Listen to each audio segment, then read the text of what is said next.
प्रवासी मजदूर भाइयों के लिए मैं 3 दिन से उपवास रखा हूँ और मैंने कल आपको बताया कि उपवास का रखने का क्या कारण है। मुख्य कारण यही था कि आपके लिए मैं ईश्वर से प्रार्थना करूँ कि ईश्वर आपका कल्याण करे, और दूसरे मेरी ये भी इच्छा थी कि मैं इस प्रार्थना में सरकार को भी शामिल करूँ ताकि वो भी आपकी जो समस्याएं हैं उसका सरकार जल्द से जल्द निराकरण करे। एक बात मैं आपसे बताना चाहूँगा, इसको आप संयोगी कहिए।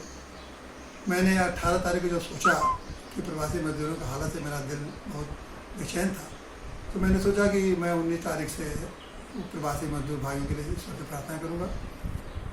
तो आप देखिए 19 तारीख के बाद जब मैंने उपवास शुरू किया और ईश्वर से जो भी हमारी क्षमता थी, ईश्वर से जब मैंने प्रार्थना किया, तो उसका परिणाम हमको लगा कि उसके बाद अच्छे संदेश प्रवासी मजदूर भाइयों के लिए आने लगे।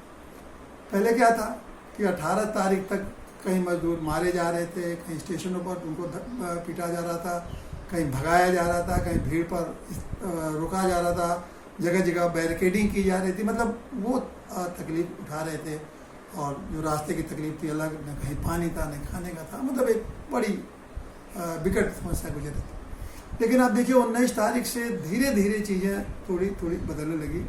19 तारीख को सरकार ने भी ये निर्णय लिया कि नहीं, हम जल्द से जल्द इन मजदूरों को उनके यहाँ पहुँचाएँगे। बस का इंतज़ाम होने लगे, ट्रेनों का इंतज़ाम होने लगे और अधिक से अधिक ट्रेनें चलने लगी। राज्य सरकारें जो ट्रेन नहीं चलवाने चाहती थी, उन्होंने भी देखा कि अगर हम प्रवासी मजदूरों को नहीं बुलाएंगे तो मेरे राज्य की स्थिति में बहुत विपरीत प्रभाव हो सकता है। तो इसलिए उन लोगों ने भी अधिक से अधिक ट्रेन मंगवाने की कोशिश किया और बहुत ट्रेनें चलने भी लगी। तो देखिए ये बदलाव हो सकता है कि ये ईश्वर की कृपा हो, और मैं तो अपना दृढ़ मत है कि ये ऐसे बड़ी चमत्कारिक चीज़ें हैं जो सरकार 2 महीने से नहीं सोच रही थी, अचानक कैसे मजदूरों के वापस उनके गांव भेजने के लिए इतनी चिंतित हो गई। तो बिना इसके ईश्वर की कृपा के नहीं होगा। ईश्वर ने उन लोगों को सद्बुद्धि दिया और उस सद्बुद्धि के पालन करके इन्होंने उपयोग करके, मैं कहूँगा पालन का उपयोग करके इन्होंने निर्णय लिया कि अब मजदूरों को जल्द से जल्द उनको सुविधापूर्वक उनके घर पहुँचाना है। तो निश्चित रूप से मजदूर भाइयों, आप 2-4 दिन में सब अपने अपने घर पहुँच जाएँ।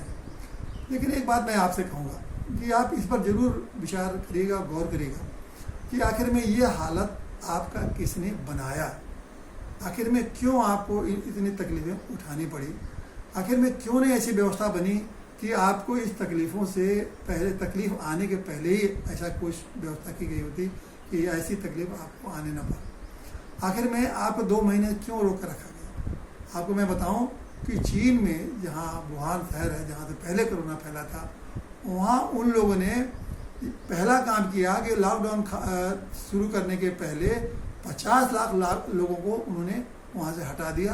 तो जब चीन ऐसा कर सकता है तो भारत क्यों नहीं कर सकता है। भारत भी कर सकता है। भारत के पास कोई ट्रेन की कमी है, न बसेस की कमी है, भारत बहुत आसानी कर सकता था। लेकिन जो लोग व्यवस्था चला रहे हैं उन लोगों ने प्रवासी मजदूरों के बारे में कोई उनके पास जानकारी थी ही नहीं। उनके समझ में नहीं ये बात थी कि प्रवासी मजदूर कितने हैं, किस हालत में रह रहे हैं, किस मकान में रहते हैं, कितना कमाते हैं।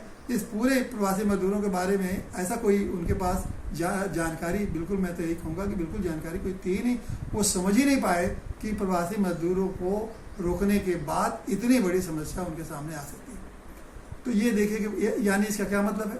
इसका मतलब ये है कि प्रवासी मजदूर सरकार के या कोई जिस राजनीतिक पार्टी का सरकार है उसके एजेंडे में प्रवासी मजदूर कभी थे ही नहीं।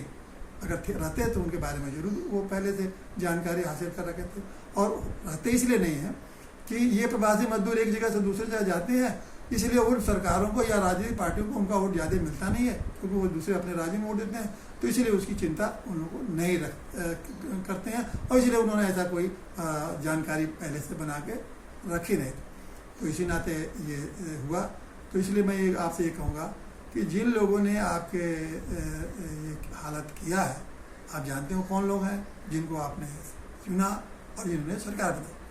तो इस हालात में पहुंचाने के लिए आयु में कहूँगा कि जिन लोगों ने आपको आपके साथ ऐसा व्यवहार किया है, समय आने पर उनको दंड जरूर दीजिएगा, क्योंकि ये इस बार माफ़ करने वाली चीज़ नहीं है। हमने भारत की आज़ादी के करीब 72-73 साल हो गए, ऐसी दुर्दशा लोगों की नागरिक भारत के नागरिकों को कभी नहीं देगी, जैसा कि इस बार की सरकारों ने उनकी दुरुस्ता की है। अब मैं आता हूँ दूसरी बात।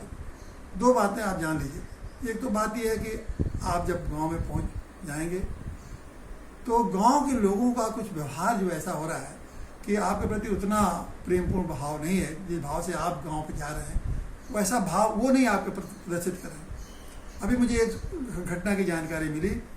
बम्बई से एक परिवार चला, पति पत्नी और 6 महीने का बच्चा, और वो जब परिवार पहुंचा वहाँ अपने घर पे तो घर वालों ने दरवाज़ा नहीं खोला, कहा कि आप जाइए पहले टेस्ट कराइए तब आइए। फिर पत्नी ने अपने मायके फ़ोन किया तो मायके वालों ने भी उनको मना कर दिया कि आपको आने की ज़रूरत नहीं है।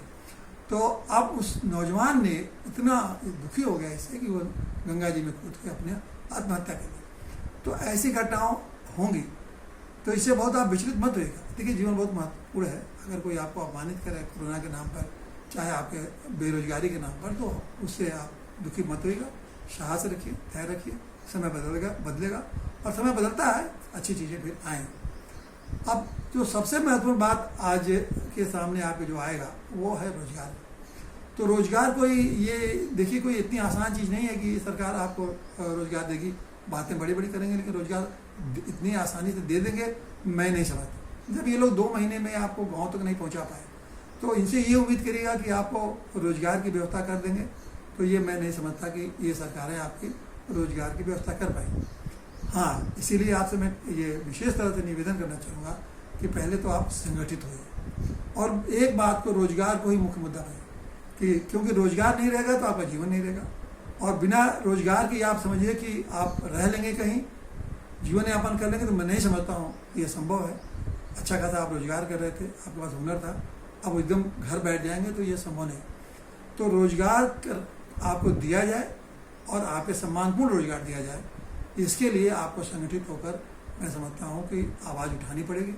और जहाँ जहाँ पे आप आवाज़ उठाएंगे, मैं आपको विश्वास दिलाता हूँ कि आपकी आवाज़ के साथ हमारी भी आवाज़ होगी। एक बात और कहूँगा कि बहुत सारे लोग आपके पास जाएंगे और बड़ी चुपड़ी बातें करेंगे, आप बातों में बच जाइए। राजनीतिक लोग तो एक से एक आपसे आश्वासन देंगे, फिर सपने दिखाएंगे, उसको मत जाइए। अगर जाते हैं आप बात तो ये कहिए, भाई पहले हमको रोजगार दीजिए तब अपनी बात सुनेंगे। रोजगार उनके दे नहीं पाएंगे तो उनकी बात भी खत्म होगी। आपकी और कोई समस्या है ही नहीं, आपके साथ मेरी कोई समस्या नहीं है, सिर्फ हमको रोजगार दीजिए। तो अगर रोजगार को संगठित होकर रोजगार की आवाज़ उठाएंगे तो आपको रोजगार मिलेगा और फिर आपका जीवन बदलेगा, फिर जीवन आपका सुखी होगा। तो मैं आज अपने समापन में तीसरे दिन जो है उपवास का और प्रार्थना, दोनों का, उपवास और प्रार्थना दोनों का आज मैं अंतिम दिन है। मैंने सोचा था कि इससे ईश्वर हमारी बात सुन लेंगे। ईश्वर ने मेरी बात सुन, कुछ हद तक सुनी, और भी सुनेंगे। मैं प्रार्थना करता रहूँगा आप लोगों के लिए, सरकार भी सुन ले, यही मेरा उनसे भी अनुरोध है। तो इन शब्दों के साथ आपको प्रति मैं इसलिए मैं आभार व्यक्त करता हूँ कि आप लोगों ने बड़े धैर्य से इस समस्या को झेल रहे हैं, कष्ट उठा रहे हैं। तो भगवान और आपको शक्ति दे और आप सुखी रहें। धन्यवाद।